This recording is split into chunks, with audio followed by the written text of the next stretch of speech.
La existencia del bien y el mal parecen ser algo intrínseco en toda sociedad, pero ¿cómo podemos cada uno de nosotros saber qué es bueno y qué es malo?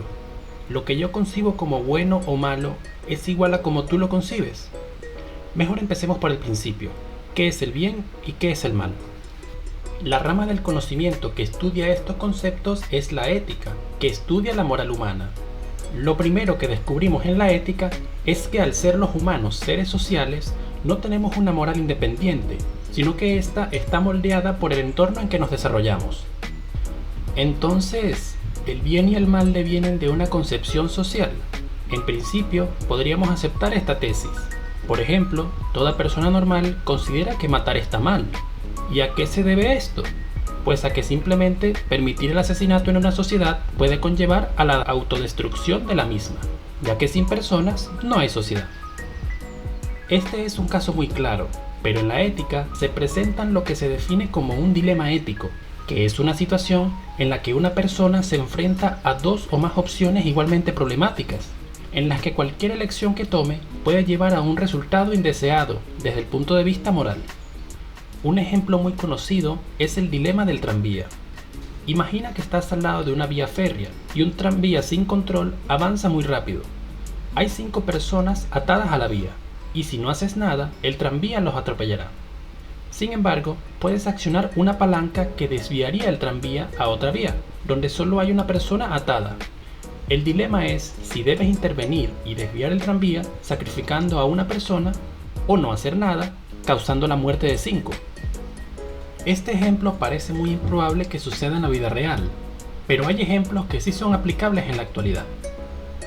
Dilema del barco salvavidas. Tras un naufragio, estás en un barco salvavidas que está lleno, pero se acerca otro grupo de personas que necesitan ser rescatadas.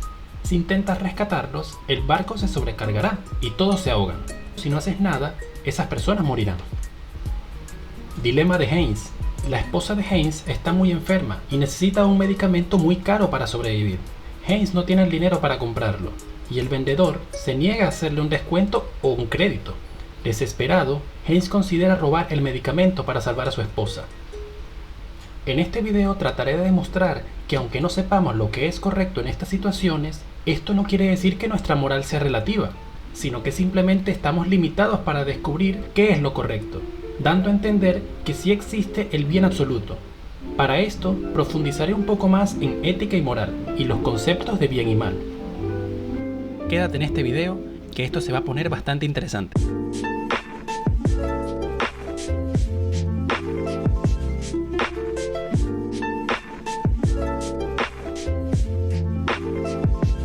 Actualmente, las mayores referencias directas que recibimos sobre el bien y el mal vienen de las series y películas de entretenimiento. En general, la mayoría de estas obras presentan una estructura narrativa común que describen el desarrollo del personaje que denominamos el protagonista o el héroe. De este patrón narrativo se percató el mitólogo Joseph Campbell, quien describe que estos patrones se vienen presentando desde el mismo surgimiento de la escritura, en lo que conocemos actualmente como la mitología. En su libro El héroe de las mil caras, publicado en 1949, trae a colación el concepto de monomito o viaje del héroe, del que viene la narrativa común de la mayoría de las obras. Algunos ejemplos de estas obras que siguen este patrón pueden ser Star Wars, El Señor de los Anillos, Harry Potter, El Rey León, Los Juegos del Hambre, Avatar y entre muchísimas otras. Pero, ¿en qué se diferencian las obras actuales con los mitos y leyendas? Pues sencillamente en que las obras actuales sabemos que son inventadas y de hecho conocemos al autor. Mientras que los mitos y leyendas tienen elementos que son históricamente ciertos y además no tienen un autor definido, sino que vienen del relato oral. Para tratar de resumir el monomito descrito por Campbell, puedes pensar en tu serie o película favorita, para ver si cumple con la siguiente secuencia. 1. Llamada a la aventura. 2. Pruebas y desafíos. 3. Ayudas sobrenaturales. 4. Enfrentamiento final entre el bien y el mal. 5. Transformación y redención. 6. Regreso y renovación. El primer mito registrado en la historia que sigue este patrón es la epopeya de Gilgamesh, surgido en la civilización más antigua de la historia, la Sumeria, hace más de 4000 años. Otros ejemplos que se adecúan con este patrón son Osiris en el Antiguo Egipto, Odiseo en la Antigua Grecia, Rama en la Antigua India, Momotaro en el Antiguo Japón, entre muchos otros. Estas historias han tenido mucha importancia en servir como brújula moral a la población general, describiendo las conductas que son bien vistas y consideradas buenas para una sociedad. Como vimos en los ejemplos, estas conductas y esta moral parecen ser universales, es decir, intrínsecas en toda sociedad.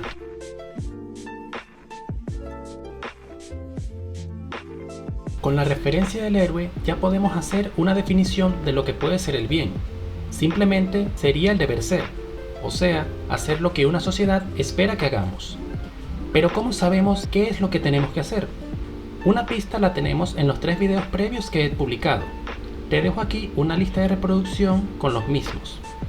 En resumen, sería el acercarnos a la verdad mediante el uso de la conciencia.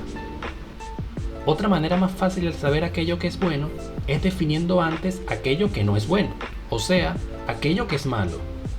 El concepto de mal se puede clasificar en 2 cosmovisiones bien diferenciadas a lo largo de la historia. Una nos dice que el bien y el mal son conceptos antagónicos, y la otra nos dice que en realidad el mal no tiene definición propia, sino que se basa simplemente en la ausencia de bien. Sobre la primera vertiente ya tenemos referencias en el siglo VI a.C. Se trata de la antigua religión del zoroastrismo, fundada por el profeta Zoroastro, o Zaratustra, en la antigua Persia, actual Irán. Se trata de una visión dualista, centrada en la lucha entre el bien y el mal. El bien está representado por el dios Ahura Mazda y el mal por Angra Mainyu. Al ser Persia el nexo entre las civilizaciones occidental y oriental, el zoroastrismo bebe del monoteísmo judío y del Dharma de la India. A su vez, el dualismo bien-mal del zoroastrismo fue tomado por doctrinas futuras como el maniqueísmo, el gnosticismo y el neoplatonismo. Otra visión dualista se aprecia en el taoísmo chino, con el yin y el yang, pero este se diferencia con que no se tratan del bien y el mal, sino de fuerzas complementarias que permiten el orden y el equilibrio. El gran problema de aceptar esta vertiente dualista nos la topamos con que en la actualidad no se puede definir el mal sin utilizar el concepto de bien, mientras que el bien, por el contrario, sí se puede definir sin el mal, por lo cual estamos ante la segunda vertiente, que se trata de la dependencia conceptual entre conceptos antagónicos. Esta se daría particularmente con los conceptos negativos. Esto lo podemos entender mejor con ejemplos claros. Según la física, sabemos que el color negro en realidad no es un color, sino que es la ausencia del mismo, o la ausencia de luz, siendo el blanco la mezcla de colores o la luz absoluta. Otro ejemplo se da en la termodinámica al definir el frío, siendo este la ausencia de calor. Ya que el calor es una forma de energía, el frío sería falta de energía. En estos casos, tanto la oscuridad como el frío son conceptos que no se pueden definir por sí mismos, sino como la falta o carencia de sus atributos positivos respectivos. Teniendo en cuenta que los conceptos de bien y mal calzan perfectamente en la dependencia conceptual, terminamos por aceptar esta segunda postura, abandonando entonces la visión dualista que está mal planteada.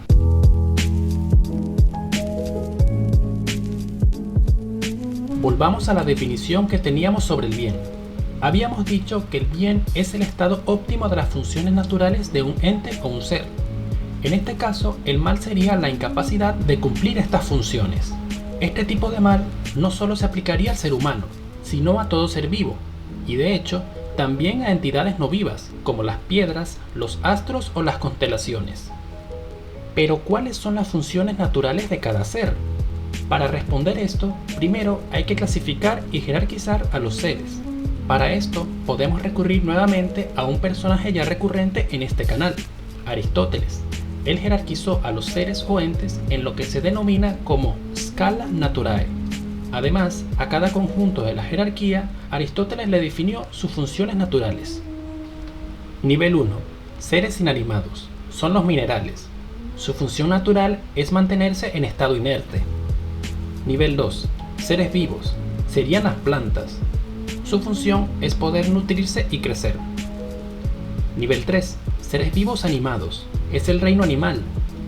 deben poder sentir y moverse. Nivel 4. Animales racionales. Somos nosotros los humanos. Debemos ser capaces de razonar. Recordemos que en la época de Aristóteles no se tenía conciencia de la existencia de los seres vivos unicelulares como las bacterias, o de la diferenciación del reino vegetal con el fungi, o sea, los hongos. En la actualidad, estos también aplicarían para el segundo orden. Además, notemos que los últimos conjuntos son en realidad subconjuntos de los primeros. Así, por ejemplo, un mal natural puede ser la incapacidad de una semilla de germinar, un perro que no pueda ver, o una persona con retraso cognitivo. Pero como dijimos que estos eran subconjuntos, una persona puede sufrir males de escalas inferiores, como parálisis de partes del cuerpo o falta de crecimiento. Teniendo claro lo que es un mal natural, ahora toca poder saber diferenciarlo de otro tipo de mal que es intrínseco de los seres humanos. Este resulta ser el mal moral.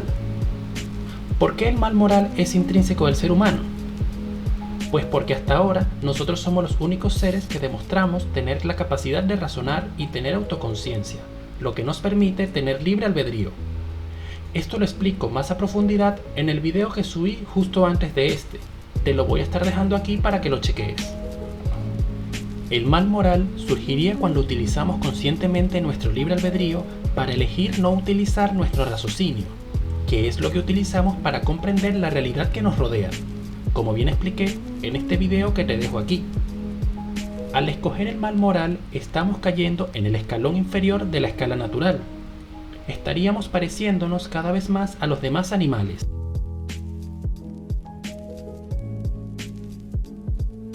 A lo largo de la historia, distintas sociedades han tratado de descifrar qué conductas son las que conllevan al mal moral. Tomando en cuenta que estas conductas nos hacen descender al escalón de los demás animales, nos hace falta clasificar cuáles son las conductas que son propias de los animales y de los humanos. Para esto necesitamos primero saber cuáles son las necesidades que nosotros tenemos como seres humanos. Al investigar, me resultó interesante una jerarquización que realizó el psicólogo humanista Abraham Maslow en su obra Una teoría sobre la motivación humana, de 1943. De esta obra surge en su honor lo que se conoce actualmente como la pirámide de Maslow, que jerarquiza las necesidades humanas en 5 estratos. Primero, fisiológicas. Son intrínsecas de todo ser vivo. Es lo que se requiere para mantenerse con vida, como respirar o comer, y para mantener la especie, o sea, la reproducción. En el caso animal, la sexual. Segundo, seguridad y protección. Implican mantener una buena salud física, recursos para asegurar la supervivencia futura y un refugio seguro en el que estar protegido. Tercero, sociales. Presentes solo en algunos animales, aquellos que somos sociales. Son básicamente la relación y la aceptación social. Cuarto, estima, intrínseca del ser humano, ya que requiere el uso de la conciencia. Consiste en mantener la motivación de buscar el éxito. Y por último, autorrealización, la que más cuesta comprender. Según entiendo, consiste en encontrar el sentido de la vida. El quedarse en los primeros 3 estratos nos dejaría en el escalón inferior de los animales, e incluso peor, pasamos a ser lo que se ha denominado como bestia, ya que al suplir alguno de estos primeros 3 estratos, en lugar de seguir nuestra naturaleza, nos quedamos abajo y nos excedemos de estas ya no necesidades. Ahora pasan a ser vicios. Estos vicios se han logrado identificar en las distintas sociedades a lo largo de la historia. Nosotros en Occidente, al tener una base moral judeocristiana, hemos podido identificar estos vicios en lo que se denominaron los 7 pecados capitales. Si relacionamos estos pecados con la pirámide de Maslow, nos encontramos con que cada pecado se encuentra dentro de un estrato. Los pecados más bajos serían la gula y la lujuria, producto del exceso de comer y hacer el coito, ya no por el fin fisiológico, sino solo por placer. Al asegurarse protección, la avaricia nos incita a tener cada vez más, aun cuando en realidad no lo necesitamos. Por otro lado, la pereza se da cuando estamos en una zona de confort. La ira la solemos sentir cuando socialmente no se cumple lo que deseamos, y la envidia cuando alguien tiene éxito social y nosotros no.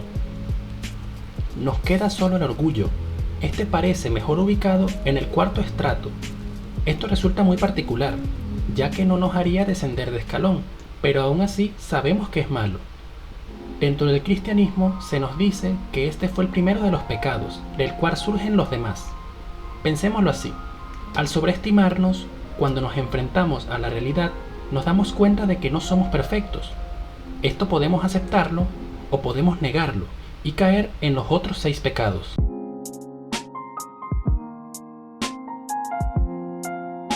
Conociendo ahora las conductas que nos llevan al mal moral, podemos ahora comprender por qué existen leyes dentro de la sociedad.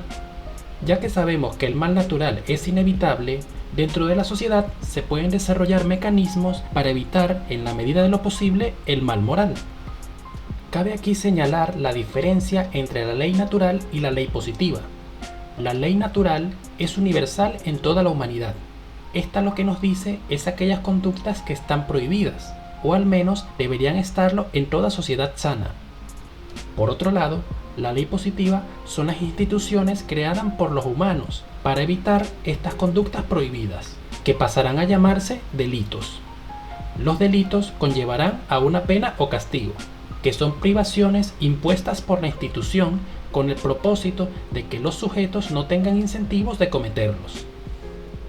Para lograr descifrar la ley natural, dentro de la sociología se ha definido criterios para determinar si una conducta social es negativa.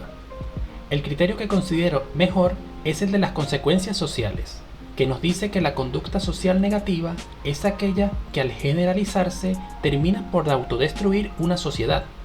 El ejemplo más obvio es prohibir el asesinato, ya que éste atenta contra la vida, el derecho fundamental de toda la humanidad. Dentro de Occidente tenemos bien definidas las bases de estas 2 leyes. El derecho natural lo tomamos de la moral judeocristiana en los 10 mandamientos, y el derecho positivo lo tomamos del derecho romano, que a su vez viene de la ética griega. En los 10 mandamientos, a excepción de los 3 primeros que requieren el creer en Dios, los otros 7 son de hecho bastante razonables para que cualquiera los acepte como universales. Por otro lado, dentro del liberalismo clásico, además del derecho a la vida, se han establecido 3 derechos fundamentales. Primero, derecho a la libertad, debido a que nuestra naturaleza humana nos brinda el libre albedrío. Segundo, derecho a la propiedad, para asegurarnos el segundo estrato de la pirámide de Maslow. Tercero, igualdad ante la ley, o sea, dentro de las instituciones. No confundir con conceptos posteriores de igualdad, como la redistribución o la igualdad positiva. Toda conducta que atente contra alguno de estos 4 derechos fundamentales será considerada como delito. Con todo esto claro, podemos justificar los 7 últimos mandamientos. Honrarás a tu padre y a tu madre. Implica reconocer que tenemos una figura de autoridad, lo que nos hace abandonar el orgullo, el primer pecado capital. No matarás.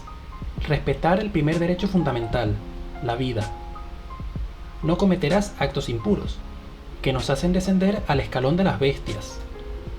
No robarás, porque atenta contra el derecho de la propiedad. No mentirás, atenta contra el libre albedrío, que por naturaleza busca la verdad. No consentirás actos impuros. La omisión ante un delito es complicidad del mismo. No codiciarás bienes ajenos, ya que es un incentivo para violar los mandamientos previos.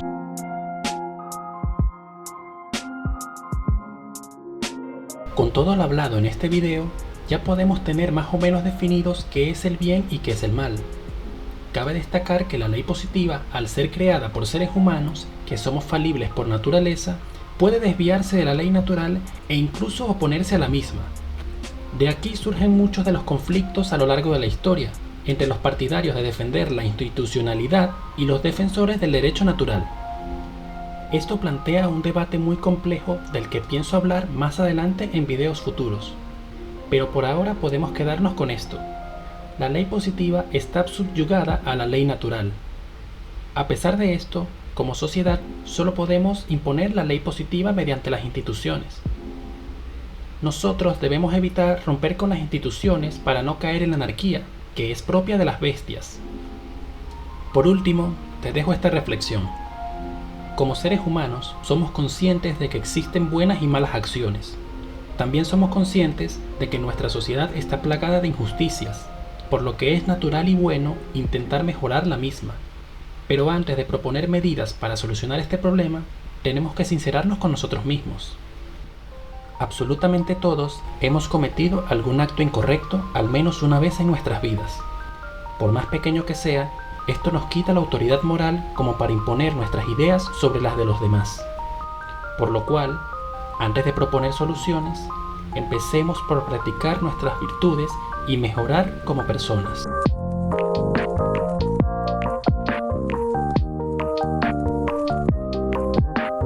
Muchas gracias por haberte quedado hasta el final del video. Si te ha gustado, no olvides a darle el pulgar arriba. Y si conoces a alguien que le interese en este tipo de temas, puedes compartir este video. Te lo agradecería un montón. Si te surgió alguna duda o quieres dar tu opinión del video, abajo también tienes disponible la caja de comentarios. Sin más que decir, me despido.